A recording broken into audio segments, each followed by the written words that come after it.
Hey everyone, and welcome to this explainer. On behalf of Pratimoksha, Dubai's premier yoga studio, I am absolutely thrilled you're joining us today. We are about to dive into a really fascinating journey to demystify classical meditation. At Pratimoksha, we live and breathe classical yoga, and we see firsthand almost every day how meditation is one of the most misunderstood practices out there. So we're going to break it down for you, step by step, using the exact structure and wisdom we teach at our center. Let's get right into it. So is meditation just sitting quietly with your eyes closed? It sounds so simple, right? But honestly, this exact assumption is what brings so many exhausted, frustrated wellness seekers right through the doors of our Outmeetha studio. They sit down, close their eyes, and wait for this instant wave of peace to wash over them. And then, their brain refuses to shut off. They immediately think, well, I must be broken. I just can't do this. But as we constantly remind our students at Pratimoksha, that confusion is incredibly common, totally understandable, and absolutely crucial to clear up before you really dive into a serious practice. And you know what? The reason sitting still feels literally impossible at first is backed up by hard science. A famous Harvard study actually found that our minds wander for roughly 47% of our waking hours. Just think about that. Almost half of our lives are spent not fully present in whatever it is we're doing. And what's worse, this wandering actually tends to make us less happy, regardless of what we're supposed to be focusing on. So if you find stillness difficult, this data totally validates what you're feeling. Your brain is literally habituated to wander half the time. Expecting it to just stop on a dime the very second you close your eyes, it's just not realistic. Section 1. The Meditation Misconception. Okay, let's talk about modern meditation apps for a second. They do a fantastic job of introducing people to mindfulness, for sure. But they also kind of present meditation as this instantly accessible thing. You just pop in your earbuds, follow a voice, and boom, you're meditating. But that creates an expectation that rarely matches the messy, noisy reality of a beginner sitting in silence for the very first time. And that gap between the expectation of instant zen and the reality of a wandering mind, that is exactly where most people just throw their hands up and quit. So what is true meditation? Well, in classical yoga, exactly as Patanjali's Yoga Sutras described it over 2,000 years ago, true meditation is called Dhyana. Dhyana isn't just some heightened awareness of the present moment. It's an uninterrupted, continuous connection between your mind and a single chosen object. It's a state that is completely distinct from ordinary attention. That distinction is the whole point of Dhyana, and honoring this classical tradition is the very heartbeat of everything we do at Pratimoksha.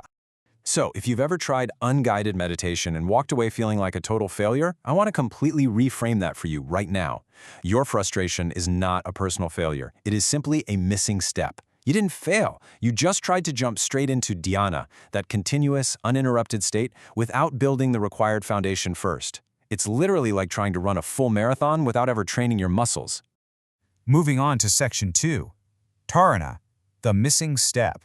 This missing step, it's an absolute game changer. It is what we focus on so heavily at our studio to make sure our students build a proper, lasting foundation.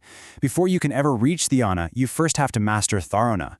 The Yoga Sutras describe dharana as concentration with effort. It's the deliberate narrowing of your mind onto a single point. Maybe that's your breath, maybe it's a specific sound, or even a fixed internal image. Now, I want to be super clear about this. This stage takes real work. Your mind is going to resist. It's going to wander straight back to your grocery list or those stressful work emails.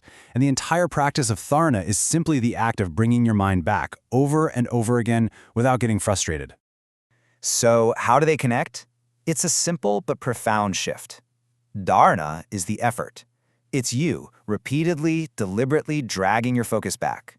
Dhyana, on the other hand, only shows up once dharana has been sustained long enough that the effort finally starts to just fall away. The connection stops feeling like you're working so hard, and it effortlessly shifts into just simply being with the object. Most people who try to meditate without guidance skip dharana entirely. But at Pratimoksha, we teach meditation as a structured, sequential skill where dharana is the absolute essential prerequisite. Our founder, Lalitha Viswanath, has this brilliant way of putting it. She says dhyana cannot be rushed by wanting it badly enough. Lalitha has over 19 years of experience teaching yoga and meditation as a structured discipline, and in our experience at the studio, this is a truth we come back to every single day. You literally cannot force your mind into stillness just by gritting your teeth and using sheer willpower. Our students spend real time in dharana, sometimes for months, before the instruction even shifts toward dhyana itself. It's all about patience and trusting the proper sequencing. Section 3. Finding Stillness in Dubai. Because let's be real, we aren't living in some secluded mountain ashram. We live and work in a vibrant, fast-paced, bustling city, so it is absolutely crucial to understand the environment your mind is operating in every day. A white-knuckle commute down Shakeside Road, an inbox that never stops pinging, navigating 3 back-to-back Zoom calls before you've even grabbed lunch. None of that mental momentum magically disappears just because you decided to sit on a cushion for 20 minutes. In fact, the intense mental residue created by Dubai's crazy pace is exactly what makes early dharana practice feel so incredibly uncomfortable. Your mind has this massive amount of forward momentum, and hitting the brakes is definitely going to cause some friction. Because of all that crazy momentum, please remember this.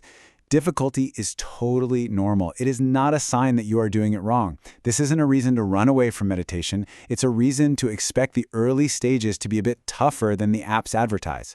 When our students at Pratimoksha understand this from day one, they don't quit during those frustrating early weeks. They stick with it because they know that friction is just the sound of their mind finally starting to slow down.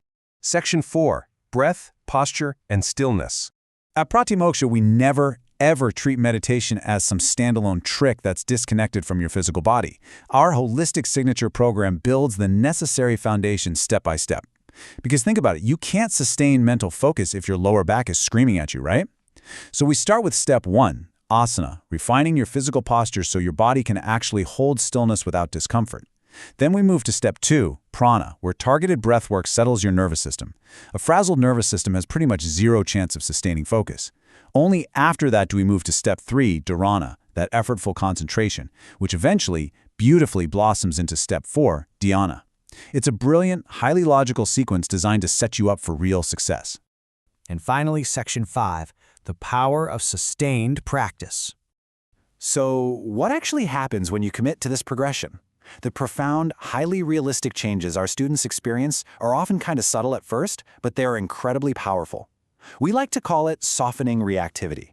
Sustained practice literally widens the gap between an irritating event, like someone cutting you off in traffic or a super stressful moment in a board meeting, and your emotional response to it. You literally stop reacting on pure autopilot. While we never promise a quick fix or an overnight miracle, what this practice offers consistently is a fundamental shift in how you navigate the very real stresses of daily life. This is true classical meditation. It's a completely different universe from a quick 5-minute app reset. Which brings us to a big question for you to ponder today. Are you ready to trade that 5-minute app reset for true classical meditation? If you've tried the apps, felt totally unconvinced, and wondered if maybe meditation just isn't for you, I want you to remember this. Your missing piece isn't motivation, it is structure. I highly encourage you to book a trial session with us at our Oud Method Studio. Let us help you build that foundation properly, step by step, and breath by breath. Thank you so much for exploring this explainer with me today, and we absolutely can't wait to see you on the mat at Pratimoksha.